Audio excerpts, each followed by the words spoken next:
ஆச்சி பாதாம் ட்ரிங்க். ஆச்சி பாதாம் ட்ரிங்க் ஒன்னு வாங்கினா ஒன்னு ஃப்ரீ. திமுக துணை பொதுச் செயலாளர் ஆர் ராசா செய்தியாளர்களை சந்தித்து வருகிறார். அந்த நேரடி காட்சிகளை தற்போது பார்க்கலாம். நானும் கூப்பிடுறேன். நாங்க 98.5% நிறைவேற்றிட்டோம். நான் கூப்பிடுறேன், வாங்க, எங்க வச்சுக்கலாம், வாங்க. அரசு ஊழியர்களுக்கு ஓய்வூதிய திட்டம் மட்டும்தான் நிக்குது. அதுக்கு ஒரு குழு போட்டிருக்காரு முதலமைச்சர்.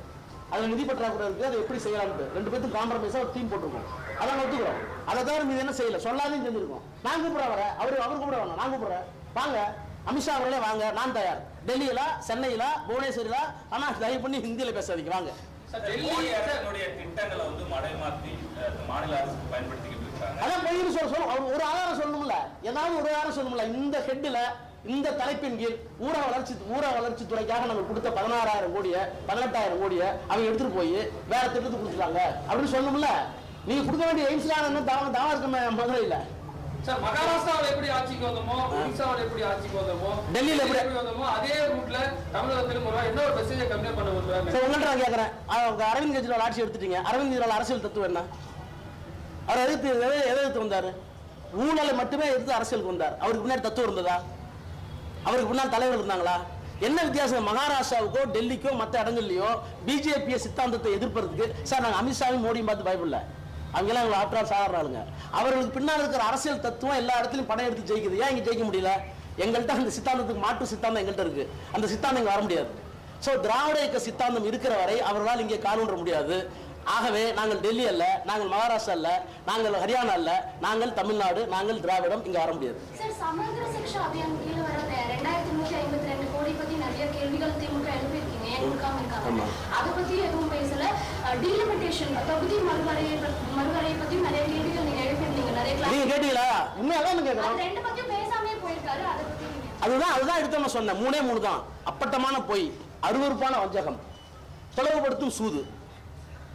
அப்பட்டமான போய் வஞ்சகம் என்ன? ஏன் டீலிமிட்டேஷன் பேச மாட்டேங்கிறீங்க? பார்லிமெண்ட் நாங்கள் கேட்குறோம், எந்த அடிப்படையில் டீலிமிட்டேஷன் வருது? இல்லை, எனக்கு அந்த மாதிரி எண்ணமே இல்லை என்று சொன்னால் ஏன் 880 சீட்டை வச்சு பார்லிமெண்ட்டை கட்டினீங்க? ஏன் கட்டடத்தை திறக்கும் போது பிரதமர் மாதிரி டீலிமிட்டேஷன் வந்துச்சுனாக்க 800க்கு மேல எம்பிகள் வருவார்கள், அதற்காக தான் நான் கட்டினேன் அப்படின்னு சொன்னது உண்மையா பொய்யா? அமித்ஷா சொன்னாரா இல்லையா? அப்போ உங்க நோக்கம் டீலிமிட்டேஷன் வந்ததுக்கு பிறகு 800க்கு மேற்பட்ட எம்பிகள் வந்துருவாங்க. எந்த அடிப்படையில்? மக்கள் தொகை அடிப்படையில். அது தமிழ்நாட்டை வஞ்சிக்கும், அது தென்னகத்தை வஞ்சிக்கும். இன்னும் சொல்ல போனால் தென் மாநிலங்கள் இல்லாமலேயே எந்த ஒரு மசோதாவையும் எந்த ஒரு அரசியல் சட்ட திருத்தத்தையும் அவர்களால் கொண்டு வர முடியும் என்பதுதான் அங்க உள்ள இருக்க சூது.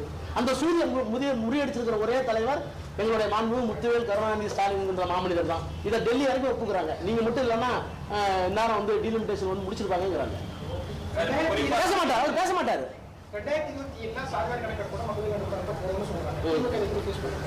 இல்ல, அது நியாயமா தத்துவம். நான் சொல்றேன், நியாயமா நடத்துவீங்களா, வெளிப்படையா நடத்துவீங்களா, அது சந்தேகம் இருக்கு. அதுக்கு பிறகு அதுக்கும் நீங்க சொல்லியிருக்கிற 2027 மக்கள் தொகை கணக்கெடுப்புக்கும் நீங்க ப்ரப்போஸ்ட் டீலிமிட்டேஷனுக்கும் இன்டர்வெல்லியா என்ன லிங்க், எப்படி போய் தொடர்புபடுத்த போறீங்க? ஒரு கன்ஃபியூஷன் தான் நடக்குது.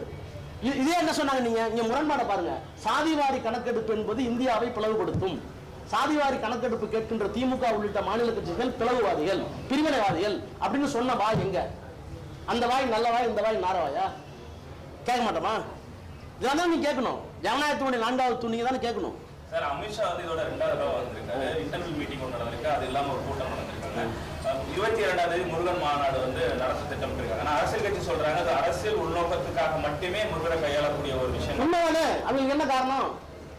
இந்து அறநிலைய சொல்லி சார்பா இங்க ஒரு முருகன் மாநாடு நடத்துறாங்க. அதுல எல்லாருமே இந்துத்துவாதிகள் உட்பட யாரும் எங்களுக்கு பாரபட்சம் இல்லை. அந்த துறை அந்த கொள்கையில எங்களுக்கு ஏற்புடையதா இல்லையாங்கிறது வேற விஷயம். ஆனா இங்க ஒரு ஸ்ட்ரக்சர் இருக்கு.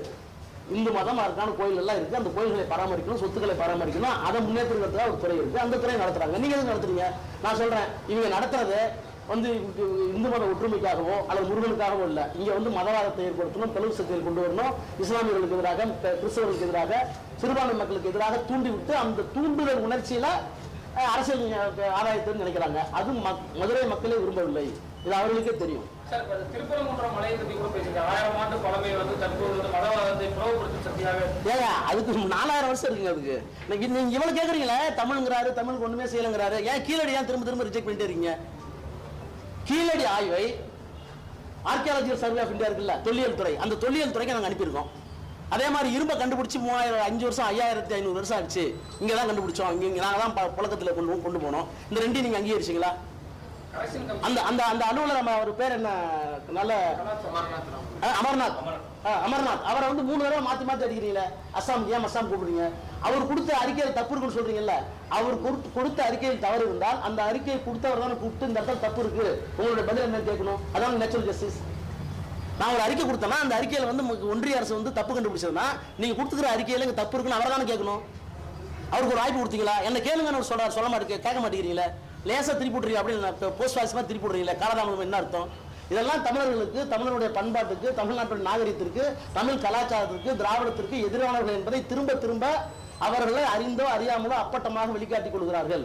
இதற்கான அறுவடையை, தண்டனையை 2026 தேர்தலில் அவர்கள் நிச்சயமாக சந்திப்பார்கள். தமிழ்ல பேச முடியல அப்படின்றது வருத்தமா இருக்குன்னு சொல்லி பேச ஆரம்பிச்சிருக்காரு. இது எந்த நோக்கத்திற்காக பேசப்படுது? மற்ற மாநிலங்களுக்கு மொழியாக வளர்த்துட்டாங்களா? குஜராத்தி மொழி என்னாச்சு? பீஜப்பூர் மொழி, பீகார் மொழி என்னாச்சு? வட இந்தியாவில் நாங்கள் தயவு செய்து உங்களுக்கு கேட்கிறேன், வட இந்தியாவில் அந்தந்த மாநிலங்களுக்கு இருந்த மொழிகள் இந்த ஆட்சி வந்த 15 ஆண்டு காலத்தில் இருக்கிறதா? புழக்கத்திலே இல்லை. இந்தியா கொண்டு வந்துட்டாங்க. அடுத்து எங்க போவாங்கன்னா சமஸ்கிருதத்துக்கு போவாங்க, சரஸ்வதி நாகரிகத்துக்கு போவாங்க. இல்லாத சரஸ்வதி நாகரிகத்துக்கு எவ்வளவு பணம்? இவங்களே 200 கோடி, பக்கத்தில் இருக்க மாநிலங்கள் எல்லாம் 200 கோடி. எங்க இருக்கு சரஸ்வதி நதி?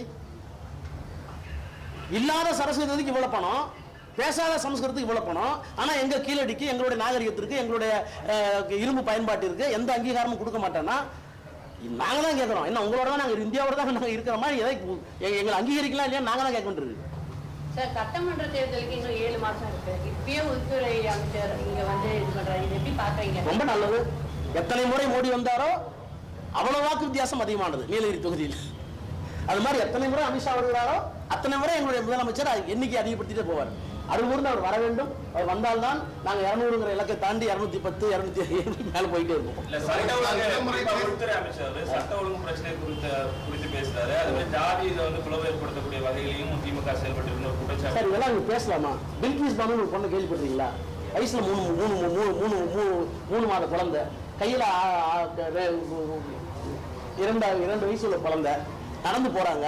போய் அந்த பொண்ணை கற்பழிச்சு குழந்தைய எடுத்து பாறையில் அடிச்சு தேங்காய் மாதிரி உடைச்சு அதுக்கு கொடுத்த தண்டனையை குஜராத் அரசாங்கம் ரத்து பண்ணிட்டு வெளியே வரும்போது கூட்டிட்டு வரதுக்கு போய் பிஜேபி போறீங்க, பஜ்ரங்க போறீங்க, இதெல்லாம் அமித்ஷா வந்து பர்மிட் பண்ணிட்டு இருக்காரு குஜராத்லன்னா இவர் பேசுறதா?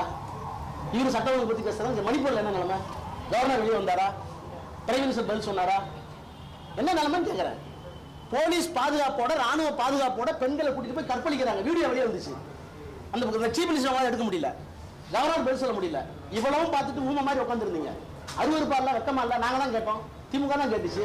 இதுக்கெல்லாம் பதில் சொல்ல முடியாத பிரதமரும் அமித்ஷாவும் மதுரைக்கு வந்து சட்ட ஒழுங்கு சரியில்லைன்னு சொன்னா உங்களை வந்து என்ன, அது எப்படி சொல்றது?